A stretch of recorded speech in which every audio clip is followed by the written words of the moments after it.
వాళ్ళే పవర్ వీటికి సంబంధించిన బిల్లులన్నీ వాళ్ళే కట్టుకుంటా ఉంటారు. మనకు తక్కువ కాస్ట్ లో కనుక అవైలబుల్ అయ్యేటట్లు చేయడానికి ఈ క్లౌడ్ వాళ్ళంతా కూడా ఎప్పుడు ఉపయోగపడతా ఉంటారనమాట. దీన్నే క్లౌడ్ కంప్యూటింగ్ అని పిలుస్తారనమాట. ఈ క్లౌడ్ ని ఎవరెవరు ప్రొవైడ్ చేస్తారంటే కొంతమంది ఇస్తా ఉంటారు. వాళ్ళల్లో ఎవరంటే అమెజాన్ వెబ్ సర్వీస్ అంటారు. మనం రోజు వాడుతున్నాం కదా అమెజాన్. వీళ్ళు బట్టలే కాకుండా ఏం చేస్తారంటే సర్వర్లను కూడా మనకి ఇస్తా ఉంటారనమాట రెంట్లకి. అలానే ఇంకా కొన్ని సర్వీస్ ప్రొవైడర్స్ ఉన్నాయి. ఏంటిదంటే గూగుల్ వాళ్ళు కూడా సర్వర్లను మనకి ఇస్తా ఉంటారు. దాన్ని గూగుల్ క్లౌడ్ అని పిలుస్తారు. అలానే మైక్రోసాఫ్ట్ వాళ్ళు కూడా మనకి సర్వర్లను రెంట్కి ఇస్తా ఉంటారు అనమాట. వాటిని మెయింటైన్ చేయడం, రెంట్కి ఇవ్వడం ఇవన్నీ వాళ్ళు చేస్తూ ఉంటారు. వాళ్ళు చేసే ఆ సర్వీస్ ని ఏమంటారంటే మైక్రోసాఫ్ట్ అజ్యూర్ అని పిలుస్తారు. అలానే ఆలీబాబా అనే వాళ్ళు కూడా ఏం చేస్తారంటే ఇలా సర్వర్లను మెయింటైన్ చేయడం, అద్దెకి ఇవ్వడం ఇలాంటివన్నీ చేస్తారు. వాళ్ళు మెయింటైన్ చేసే దాన్ని ఏమంటారంటే అలీబాబా క్లౌడ్ అని పిలుస్తారు. అంటే ఈ రోజు చెప్పే కాన్సెప్ట్ కొంచెం హార్డ్ గా ఉంది. అంటే అక్కడ నువ్వు అర్థం చేసుకోవాల్సింది ఏంటంటే క్లౌడ్ అంటే ఏంది, క్లౌడ్ వల్ల వచ్చే ప్రయోజనాలు ఏందో తెలుసుకోవాలి. వాటిని ఎవరెవరు ఇస్తారంటే మార్కెట్ లో ఆ కంపెనీస్ ఏమేంటి అంటే అమెజాన్, గూగుల్, అజ్యూరు, అలీబాబా అనే వాళ్ళు ఏం చేస్తారంటే ఈ కంపెనీకి క్లౌడ్ అనేది అద్దెకి ఇవ్వడం అనేది జరుగుతూ ఉంటుంది. ఈ క్లౌడ్ అంటే ఏంటిది అంటే ఒక ఇంటర్నెట్ ఉంటుంది. మామూలుగా సర్వర్లు పెట్టుకోవడానికి ఎలా చేస్తారంటే ఇంటర్నెట్ లోనే సర్వర్లు పెట్టి ఆ సర్వర్ లో సాఫ్ట్వేర్లు రన్ అయ్యేటట్లు చేసేటట్లు గనక చేస్తే దాన్నే క్లౌడ్ అని పిలుస్తారు. వీటిని ఏం కావాలి అంటే దాంట్లో కొన్ని ఎగ్జాంపుల్స్ ఉన్నాయి. క్లౌడ్ కంప్యూటింగ్ అనేది మోస్ట్ పాపులర్ అన్నమాట. ఆ క్లౌడ్ కంప్యూటింగ్ అంటే ఏంటిది అంటే మనకు అవసరమైనప్పుడు చిన్న క్లిక్ ద్వారా ఇంటర్నెట్ ను ఉపయోగించి ఒక చిన్న క్లిక్ ద్వారా మనకి ఎన్ని సర్వర్లు కావాలంటే అన్ని సర్వర్లు విత్ ఇన్ సెకండ్స్ లో గనక పొందడానికి గనక ఆన్లైన్ లోనే గనక కొనడం గనక చేస్తే దాన్ని క్లౌడ్ కంప్యూటింగ్ అని పిలుస్తారు. అయిపోయింది. ఆ క్లౌడ్ కంప్యూటింగ్ ఎవరెవరు ప్రొవైడ్ చేస్తారంటే అమెజాన్, గూగుల్, మైక్రోసాఫ్ట్, అలీబాబా ఇలాంటి క్లౌడ్ అనే ప్రొవైడ్ చేసే కొన్ని కంపెనీస్ ఉన్నాయి. వీళ్ళు ఆ క్లౌడ్స్ అన్నిటిని కూడా ప్రొవైడ్ చేస్తూ ఉంటారనమాట మనకి. అంతవరకు అర్థం చేసుకుంటే చాలు. ఈ రోజు చెప్పిన కాన్సెప్ట్ కొంచెం కష్టంగా ఉంటుంది కాబట్టి టుమారో క్లాస్ లో మళ్ళీ అగైన్ మనం తెలుసుకోవడం అనేది జరిగిద్ది అనమాట. అందుకని నెక్స్ట్ కాన్సెప్ట్ లోకి వెళ్దాం మనం.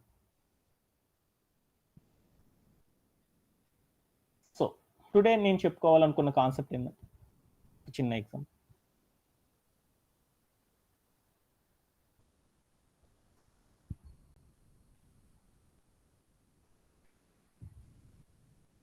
టుడే మనం చెప్పుకోవాలనుకున్నది ఏంటంటే ఇంకా ఇప్పుడు దాకా చెప్పుకున్నవి అన్ని కూడా ఏంటంటే ఫండమెంటల్స్ గురించి మనం చెప్పుకున్నాం అనమాట. ఇప్పుడు సాఫ్ట్వేర్ వార్డ్లో బ్యాక్ ఎండ్ అంటే ఎలా పిలుస్తారు, ఫ్రంట్ ఎండ్ అంటే ఎలా పిలుస్తారు, హెచ్టిఎంఎల్ అంటే ఏమంటారు, అసలు దాంతో ఏం చేస్తారు, దీంతో ఏం చేస్తారు అనే వాటి గురించి తెలుసుకున్నాం.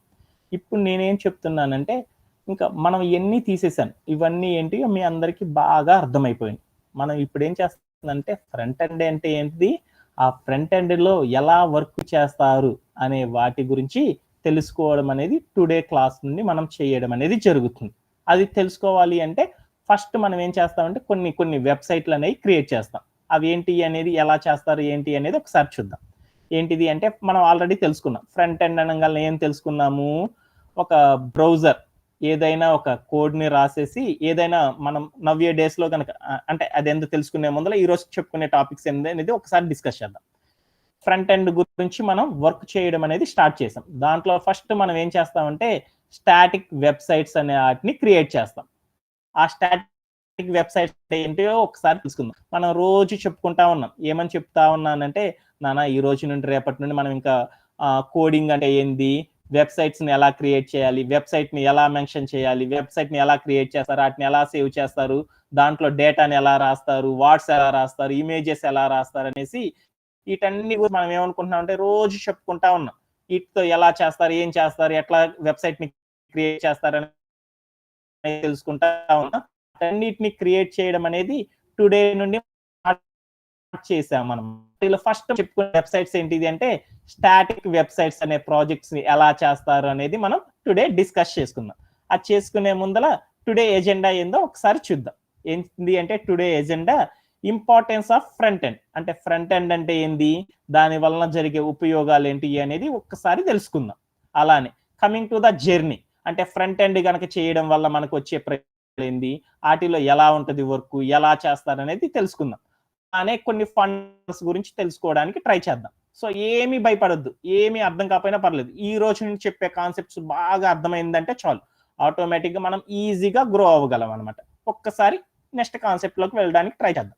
సో ఫ్రంట్ ఎండ్ అంటే ఏంది, దాని వలన జరిగే ఎగ్జాంపుల్స్ ఏందో చూద్దాం. ఫ్రంట్ ఎండ్ అంటే ఏం లేదు, నథింగ్ బట్ మనం చాలా సార్లు చెప్పుకున్నాం. ఏంటిది అంటే మనం గనక గమనిస్తా ఉన్నాం అనుకో, నెట్ఫ్లిక్స్, ఫ్లిప్కార్ట్, ఇన్స్టాగ్రాము, అమెజాన్ అని వీళ్ళు ఏం చేస్తారంటే యూట్యూబ్, ఇలాంటివన్నిటిని కూడా ఎవరు క్రియేట్ చేస్తారంటే ఫ్రంట్ ఎండ్ డెవలపర్స్ చూస్తూ ఉంటారు అనమాట. మనం రోజు చూస్తూ ఉంటాం కదా యూట్యూబ్ అనేది ఒక అప్లికేషన్ సాఫ్ట్వేర్ అనమాట, లేదా ఒక వెబ్ అప్లికేషన్ అనమాట.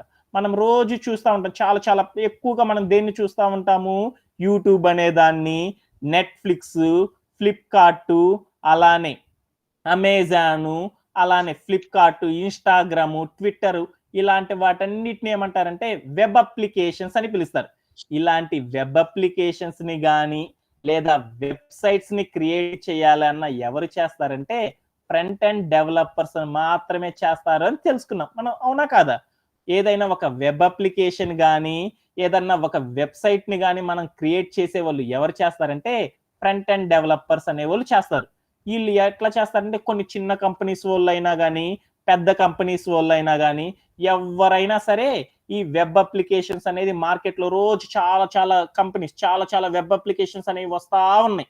వీటన్నిటిని ఎవరు తయారు చేస్తారంటే అది చిన్న కంపెనీ అయినా కానీ లేదా పెద్ద కంపెనీ అయినా కానీ ఎవరు చేస్తారంటే ఈ ఫ్రంట్ ఎండ్ డెవలపర్స్ మాత్రమే ఏం చేస్తారంటే ఈ వెబ్సైట్స్ ని క్రియేట్ చేయడం అనేది జరుగుతూ ఉంటుంది. లేదు నాకు ఇంకా తెలియలే, ఇంకా ఎగ్జాంపుల్ ద్వారా వెళ్దాం అనుకున్నాను. మనం రోజు చూస్తూ ఉంటే ఏమవుతుంది అంటే యూట్యూబ్ అని, నెట్ఫ్లిక్స్ అని, ఫేస్బుక్ అని, ఇన్స్టా అని, అమెజాన్ అని, ఫ్లిప్కార్ట్ అని, ఇండీడ్ అని రకరకాల కొత్త కొత్త యాప్స్ అన్ని వస్తూ ఉన్నాయి అనమాట. మన ఫోన్ కనుక చూసామనుకో, ఇంతకు ముందు మనం చూస్తే ఏముంటదంటే గానా అని ఒక యాప్ ఉండేది పాటలు వినడానికి. ఇప్పుడైతే ఫేస్బుక్ లో వింటున్నాము, యూట్యూబ్ లో వింటున్నాము, అమెజాన్ అనే దాంట్లో వింటున్నాం. ఇలా చాలా చాలా కొత్త కొత్త యాప్స్ అన్ని వస్తా ఉన్నాయి. టీ తాగాలనుకో ఒక యాప్ వస్తుంది, ఫుడ్ తీసుకోవాలనుకో ఫుడ్ కోసం ఒక యాప్ అనేది క్రియేట్ చేస్తున్నారు. మనం ఎక్కడికైనా ట్రావెల్ చేయాలనుకో, ట్రావెల్ చేయడానికి ఆటోలు, కార్లు బుక్ అవ్వాలనుకో ఒక యాప్ క్రియేట్ చేస్తున్నారు. అంటే ఈ యాప్ అన్నిటిని డెవలప్ చేయాలి అంటే ఆ యాప్ ని అప్లికేషన్స్ అంటారు అనమాట. యాప్ అంటే అప్లికేషన్ అంటారు కదా, ఈ అప్లికేషన్ బేస్డ్ వెబ్ అప్లికేషన్ తయారు చేయాలి అంటే ఫస్ట్ ఎవరు తయారు చేస్తారంటే వాటిని ఫ్రంట్ ఎండ్ డెవలపర్స్ మాత్రమే వాటిని ఏం చేస్తారంటే డెవలప్ చేస్తూ ఉంటారన్నమాట. అంటే మనం యూట్యూబ్ చూస్తూ ఉంటాం, యూట్యూబ్ లో వచ్చే కంటెంట్ అంతా మనం క్లియర్ గా చూడాలి అనుకో, ఎవరు చేస్తారంటే ఆ యూట్యూబ్ లో వీడియోస్ అన్ని కూడా అట్లా చూడడానికి కానీ అవన్నీ అలా రావడానికి కానీ ఎవరు చేస్తారంటే ఫ్రంట్ ఎండ్ డెవలపర్స్ అనే వాళ్ళు మాత్రమే ఇలాంటి వాటిని తయారు చేస్తూ ఉంటారు, డెవలప్ చేస్తూ ఉంటారు. అంటే మోస్ట్ ఆఫ్ ద కంపెనీ, చిన్న కంపెనీ అయినా కానీ పెద్ద కంపెనీ అయినా కానీ ఇలా వెబ్ అప్లికేషన్ తయారు చేయాలి అనుకుంటే ఎవరు వాళ్ళకి తయారు చేస్తారంటే ఫ్రంట్ ఎండ్ డెవలపర్స్ తయారు చేస్తారు. అంటే నథింగ్ బట్ ఎగ్జాంపుల్లోకి వెళ్దాం. వెబ్ అప్లికేషన్ అంటే ఏందో ఎగ్జాంపుల్ ద్వారా విందాం. నాకు ఇక్కడ ఒక గూగుల్ అనే ఒక సైట్లోకి వెళ్ళాను. ఈ గూగుల్లోకి వెళ్ళేసి నేనేం చేశాను అంటే సెర్చ్ చేస్తున్నాను. ఏం సెర్చ్ చేస్తున్నాను అంటే flipkart.com అనుకున్నాను. flipkart.com అని తీసుకున్నాను. అంటే గూగుల్లో సెర్చ్ చేస్తే ఇక్కడ ఓపెన్ అయ్యే ఈ పేజీని ఏమంటారంటే వెబ్ అప్లికేషన్ అని పిలుస్తారు. అయిపోయింది, ఇది ఒక వెబ్ అప్లికేషన్. రెండోది ఈనాడు అనుకున్నాను. రోజు నేను పేపర్ చదవడం నాకు బాగా ఇంట్రెస్ట్.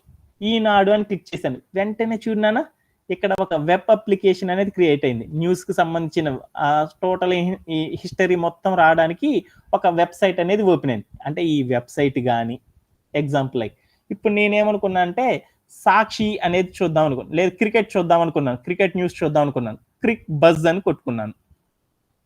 ఇప్పుడు మ్యాచ్ జరుగుతుంది, ఏమేమి వస్తాయో చూద్దాం అనుకున్నాను. అంటే ఆ క్రికెట్ యొక్క స్కోర్లు మొత్తం చూడాలంటే దానికోసం ఒక వెబ్ పేజ్ అనేది క్రియేట్ అయింది చూడు. అంటే మనకి పలాని దాని కోసం, దేనికోసమైనా సరే ఒక వెబ్సైట్ ని గనక క్రియేట్ చేయాలన్నా కానీ లేదా వెబ్ అప్లికేషన్ అన్నా క్రియేట్ చేయాలన్నా కానీ వీటన్నిటిని ఎవరు చేస్తారంటే ఫ్రంట్ ఎండ్ డెవలపర్స్ అనేది చేస్తారనమాట. రోజు రోజుకి మనకేమవుతుందంటే మార్కెట్లో చాలా చాలా అప్లికేషన్స్ అనేవి వస్తూ ఉన్నాయి. ఈ అప్లికేషన్స్ అన్నిటిని ఎవరు చేస్తారంటే చిన్న కంపెనీ వాళ్ళు చేయొచ్చు, లేదా పెద్ద కంపెనీ చేయొచ్చు. చిన్న కంపెనీ వాళ్ళని ఏమంటారని స్టార్ట్అప్స్ అంటారు. స్టార్ట్అప్స్ వాళ్ళైనా చేయొచ్చు, లేదా పెద్ద పెద్ద కంపెనీ వాళ్ళైనా సరే ఈ వెబ్ అప్లికేషన్స్ అన్నిటిని తయారు చేసే బాధ్యత, డెవలప్ చేసే బాధ్యత ఎవరు తీసుకుంటారంటే ఫ్రంట్ ఎండ్ డెవలపర్స్ తీసుకుంటారు. అంటే మనకి మార్కెట్లో ఫ్రంట్ ఎండ్ డెవలపర్స్కి చాలా చాలా గ్రోత్ ఉందన్నమాట, చాలా చాలా ఇంపార్టెన్స్ ఉందన్నమాట. అవి వాళ్ళు ఎలా చేస్తారు, వాళ్ళ శాలరీస్ ఎలా ఇస్తారు అనేది ఒక్కసారి తెలుసుకోవడానికి ట్రై చేద్దాం. వాళ్ళు ఇండియాలో వాళ్ళ శాలరీస్ ఎలా ఉంటాయి అంటే ఫ్లిప్కార్ట్ లాంటి పెద్ద కంపెనీస్ ఉన్నాయి అనుకో, ఆ కంపెనీస్ లో వాళ్ళు ఎంత ఇస్తారంటే ఒక ఫ్రంట్ ఎండ్ డెవలపర్ కనుక అయితే వాళ్ళకి ఎంత ఇస్తారంటే మినిమం కొంచెం నాలెడ్జ్ ఉండి వాడు ఫ్రంట్ ఎండ్ డెవలపింగ్ కనుక చేశారనుకో వాళ్ళకి 18 lakhs నుండి 20 lakhs దాకా ఇస్తారనమాట. అదే అమెజాన్ అనే కంపెనీస్ లో కనుక ఫ్రంట్ ఎండ్ డెవలపర్స్ కనుక ఈ వెబ్ అప్లికేషన్ తయారు చేస్తా ఉన్నారు అనుకో, వాళ్ళు ఎంత తీసుకుంటారంటే మినిమం 23 lakhs నుండి 25 lakhs దాకా సంవత్సరానికి తీసుకుంటారు.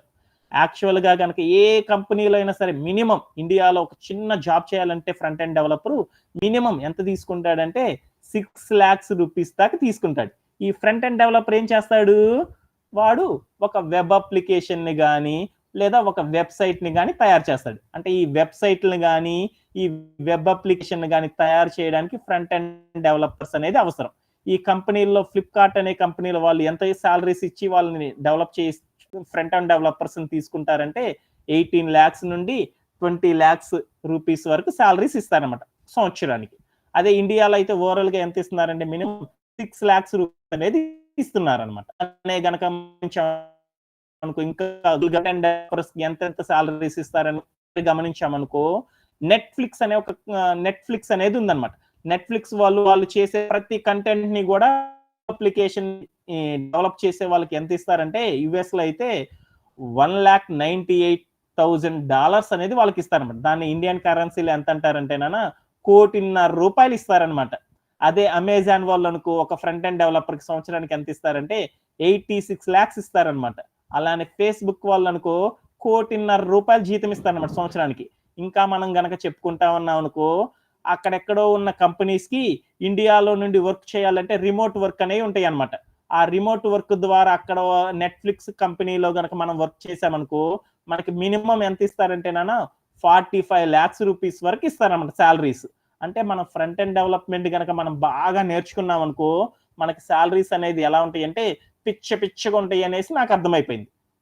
సో ఇంకా ఓవరాల్ గా ఫ్రంట్ ఎండ్ డెవలపర్స్ కి సాలరీస్ ఎట్లా ఇస్తారో చూద్దాం అనుకున్నాను. అదే ఒక అమెరికాలో చేసే ఒక ఫ్రంట్ ఎండ్ డెవలపర్ అనుకో, వాడు ఎంత తీసుకుంటాడంటే ఒక సంవత్సరానికి కనీసం $1,10,000 తీసుకుంటాడనమాట. అదే ఇండియన్ కరెన్సీలో అయితే యావరేజ్ గా అయితే వాడు సంవత్సరం మొత్తం మీద అక్కడ ఉండే ఎంప్లాయీస్ అందరినీ యావరేజ్ గా కనుక తీసుకున్నాం అనుకో, వాళ్ళు మినిమం ఒక ఫ్రంట్ ఎండ్ డెవలపర్ కి ఎంత ఇస్తారంటే 81 lakhs రూపీస్ వరకు ఇస్తారనమాట. అంటే మనం గనక ఫ్రంట్ ఎండ్ డెవలప్మెంట్ కనుక బాగా నేర్చుకున్నాం అనుకో, మనం ఏమవుతామంటే ఈజీగా మంచి గ్రోత్ అనేది తెచ్చుకోవడం అనేది చేయొచ్చు అనమాట. సో ఇంతవరకు నాకు అర్థమైతే చాలు. అండ్ నెక్స్ట్ క్లాసెస్ లో ఫర్దర్ది విందాం. అంతకొని ఒక్కసారి సమ్మరైజ్ వేసుకోవడానికి ట్రై చేద్దాం. సో నేను క్లౌడ్ అనేది చెప్పే ముందు నాకు ఇంపార్టెన్స్ ఫ్రంట్ ఎండ్ కాబట్టి ఫ్రంట్ ఎండ్ గురించి చెప్తాను అనమాట. సో ఫ్రంట్ ఎండ్ అంటే ఏంటంటే ఏదైనా ఒక వెబ్ అప్లికేషన్ ని కానీ లేదా ఒక వెబ్సైట్ ని కానీ డెవలప్ చేస్తారంటే ఫ్రంట్ ఎండ్ డెవలపర్స్ అనే వాళ్ళు మాత్రమే డెవలప్ చేస్తూ ఉంటారు. అంటే మనం ఒక వెబ్సైట్ డెవలప్ చేయడం కోసం ఫ్రంట్ ఎండ్ డెవలపర్స్ అనే వాళ్ళు మాత్రమే కంపెనీస్ లో వర్క్ చేస్తూ ఉంటారు. వాళ్ళకి సాలరీస్ అనేది ఎలా ఇస్తారంటే మినిమం ఎంత ఇస్తారంటే ఇండియాలో 6 lakhs రూపీస్ వరకు సాలరీస్ ఇస్తారనేసి మనం ఇక్కడ ఉన్న స్లైడ్స్ ద్వారా అర్థం చేసుకున్నాం.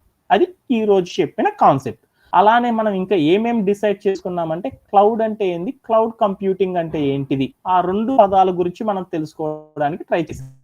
క్లౌడ్ అంటే ఏంటిదంటే ఒక ఇంటర్నెట్ లోపల కొన్ని సర్వర్స్ ని ఆ సర్వర్స్ లోపల సాఫ్ట్వేర్ రన్ అయ్యేటట్లు చేస్తే దానిని ఏమంటారంటే క్లౌడ్ అని పిలుస్తారు. అలానే క్లౌడ్ కంప్యూటింగ్ అంటే ఏంది ఇక్కడ దాకా అర్థం చేసుకుంటే చాలు, మిగతా చెప్పిన సోదంతా మనకు అవసరం లేదు. ఈ ఒక్క పదాలు పట్టుకుంటే చాలు అనమాట. క్లౌడ్ కంప్యూటింగ్ అంటే ఏంటంటే సర్వర్లని ఒక్క క్లిక్ ద్వారా ఇంటర్నెట్ ను ఉపయోగించి ఒక్క క్లిక్ ద్వారా మనకి ఎన్ని కావాలంటే అన్నిటిని తీసుకోవడం, ఎన్ని కావాలంటే అన్నిటిని తగ్గించుకోవడం గనక విత్ ఇన్ సెకండ్స్ గనక మనం సర్వర్లను అరేంజ్ అయ్యేటట్టు చేసుకోవడాన్ని ఏమంటారంటే క్లౌడ్ కంప్యూటింగ్ అని పిలుస్తారు. నేను ఒక వెబ్సైట్ క్రియేట్ చేశాను, నా క్లాసెస్ అన్నిటిని కూడా ఒక యూట్యూబ్ లో పెట్టుకున్నాను. ఈ వెబ్సైట్ ని మెయింటైన్ చేయాలి అంటే నాకు కొన్ని సర్వర్లు అనేవి కావాలి. ఈ వెబ్సైట్ నిరంతరం అందరు చూడడానికి గానీ, దాంట్లో ఎవడన్నా వచ్చి కంటెంట్ ని చూడాలన్నా గానీ, వాళ్ళందరూ వచ్చినప్పుడు ఆ డేటా మొత్తం కనపడాలి అంటే వాళ్ళకి ఒక సర్వర్ ని దాచుకొని, ఆ సర్వర్ లోపల డేటా పెట్టుకొని నా వెబ్సైట్ ని రన్ చేసుకుంటా ఉంటాను జనరల్‌గా అయితే. నాకు చాలా మంది యూజర్స్ వచ్చారు.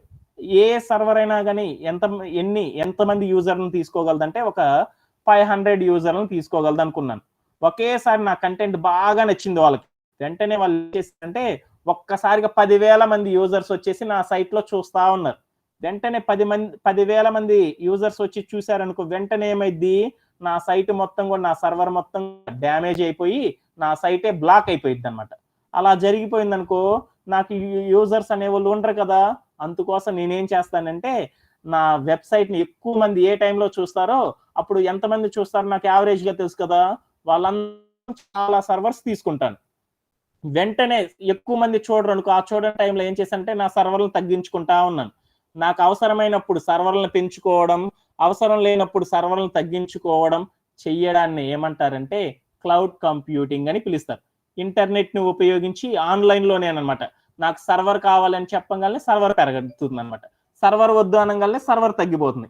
ఇలా మనకు కావాల్సినవి వచ్చినప్పుడు సర్వర్‌లని పెంచుకోవడం, అవసరం లేనప్పుడు తగ్గించుకోవడం, ఇంటర్నెట్‌ని ఉపయోగించి జస్ట్ క్లిక్ సహాయంతో చేయడాన్ని ఏమంటారంటే క్లౌడ్ కంప్యూటింగ్ అంటారు. దీన్ని ఎవరెవరు ప్రొవైడ్ చేస్తారంటే ఏడబ్ల్యూఎస్ వాళ్ళు, అమెజాన్ వాళ్ళు ప్రొవైడ్ చేస్తారు ఇలా చేయడం. అలానే ఏం చేస్తారంటే ఇంకెవరు చేస్తారంటే అజ్యూర్ వాళ్ళు చేస్తా ఉంటారు. మైక్రోసాఫ్ట్ వాళ్ళు. అలానే ఇంకా ఎవరెవరు ఉంటారంటే ఇలా ఇచ్చేవాళ్ళు ఎవరున్నారంటే అలీబాబా అనేవాళ్ళు ఉన్నారు. అలానే గూగుల్ వాళ్ళు గూడా ఇలా క్లౌడ్‌ని మనకి మార్కెట్‌లో ఇట్లా సర్వర్‌లని వితిన్ సెకండ్స్‌లోనే అరేంజ్ అయ్యేటట్లు వాళ్ళు చేస్తా ఉంటారన్నమాట. ఎక్కడన్నా డౌట్ ఉందా నాన్న? ఓకే. అర్థమైనట్లేనా?